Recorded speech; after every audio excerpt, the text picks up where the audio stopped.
Hello dear student of class fifth.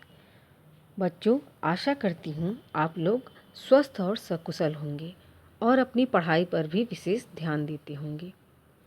बच्चों, आज हम हिंदी व्याकरण के अंतर्गत भाषा और व्याकरण नामक पाठ का अध्ययन करेंगे। बच्चों, आप लोगों ने पिछली कक्षाओं में भी पढ़ा होगा कि भाषा किसे कहते हैं। तो चलिए अब हम जानें कि भाषा किसे कहते हैं। भाषा वह साधन है जिसके द्वारा हम अपने मन के विचार दूसरों तक पहुंचाते हैं और दूसरों के विचारों को ग्रहण करते हैं। अर्थात भाषा वह माध्यम है जिसके द्वारा हम अपने विचारों को या भावनाओं को दूसरे को बताते हैं और दूसरे के विचारों और भावनाओं को समझते हैं। उसके बाद है बच्चों भाषा के रूप। भाषा के बच्चों दो रूप माने गए हैं। पहला मौखिक भाषा और दूसरा लिखित भाषा। मौखिक भाषा क्या होता है? जो भाषा बेटा, जैसे हम आपसे कोई भी बात इस समय बोल रहे हैं तो यह मौखिक भाषा हुआ। अर्थात जिस भाषा में हम अपनी बातों को बोलकर दूसरों तक पहुंचाते हैं उसे हम मौखिक भाषा कहते हैं। इसका कोई लिखित रूप नहीं होता। और दूसरा है लिखित भाषा। तो लिखित भाषा किसे कहते हैं? लिखित भाषा वह है जिसमें हम अपने भाव या विचारों को लिखकर दूसरों तक पहुंचाते हैं। जैसे अभी मुझे आपको कुछ लिखना हुआ या मैसेज देना हुआ तो मैं आपको एक लेटर में लिख के दे देती हूँ, तो वो भी एक लिखित भाषा हुआ। और आजकल तो बच्चों अगर आप लोगों को देखते हैं कोई क्वेश्चन पूछना रहता है तो आप सीधे मोबाइल पर टाइप कर देते हो और भेज देते हो, तो यह लिखित भाषा हुआ। यानी जिसमें हम अपनी भावों को लिख कर दूसरों तक पहुँचाते हैं उसे हम लिखित भाषा कहते हैं। उसके बाद है बच्चों भारत की भाषाएं।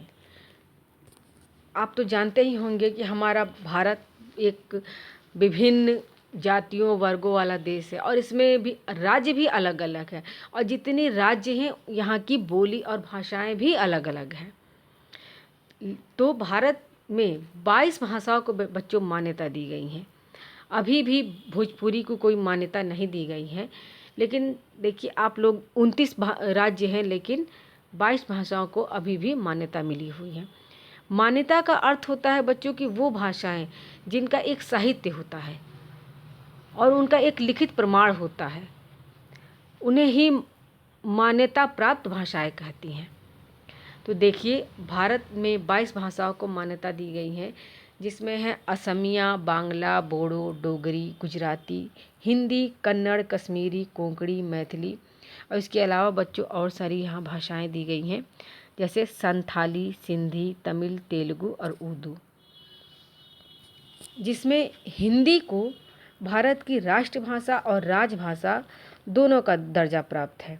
राष्ट्रभाषा यानी आपके पूरे भारत में हिंदी आपकी बोली जा सकती है और समझी जा सकती है, और राजभाषा का अर्थ होता है कि आप उसका एक लिखित यानी सरकारी काम काजों में भी हिंदी भाषा का प्रयोग होता है।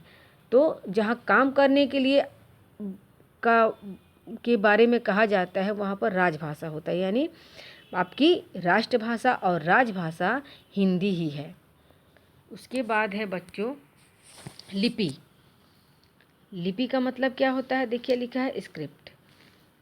भाषा को बोलते समय जो ध्वनियाँ हमारे मुख से निकलती हैं उन ध्वनियों को लिखने के लिए कुछ चिन्ह निश्चित किए गए हैं।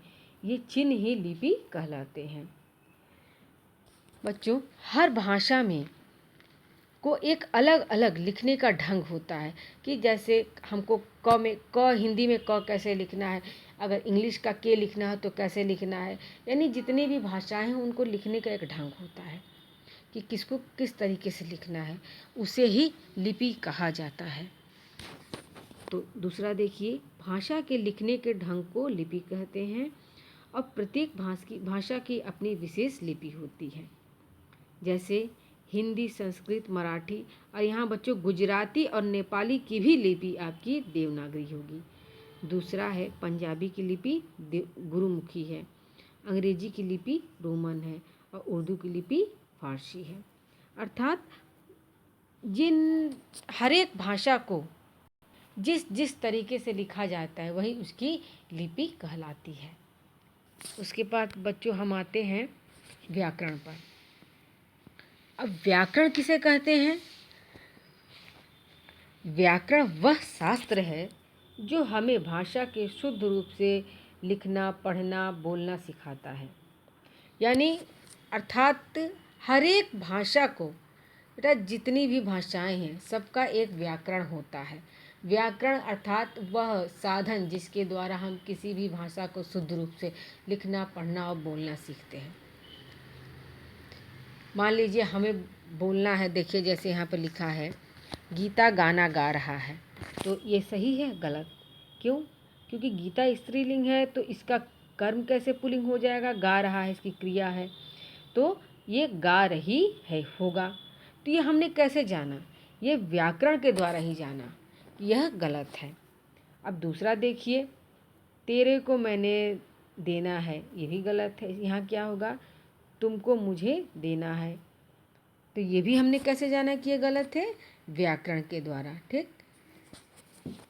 तो अर्थात बच्चों हम सरल भाषा में कह सकते हैं कि व्याकरण वह साधन या माध्यम है जिसके द्वारा हम भाषा को लिखना, पढ़ना, बोलना आदि शुद्ध रूप से बोलना, लिखना, पढ़ना आदि सीखते हैं। ठीक, और हर एक भाषा का अपना एक व्याकरण होता है।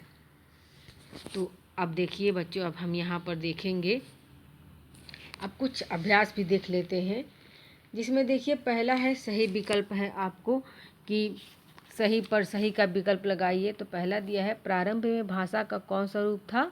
तो संकेत वाला। दूसरा है जब हम टेलीफोन पर बातचीत करते हैं तो हम भाषा के किस रूप का प्रयोग करते हैं? मौखिक। तो बच्चों ये सब आपके अभ्यास आपको लिखित PDF में भेजे जा चुके हैं। ठीक, उसके बाद है सही कथन पर सही का चिन्ह और सही मिलान करें। तो ये आप कार्य स्वयं से पूर्ण करिएगा। इसी के साथ यह पाठ समाप्त होता है।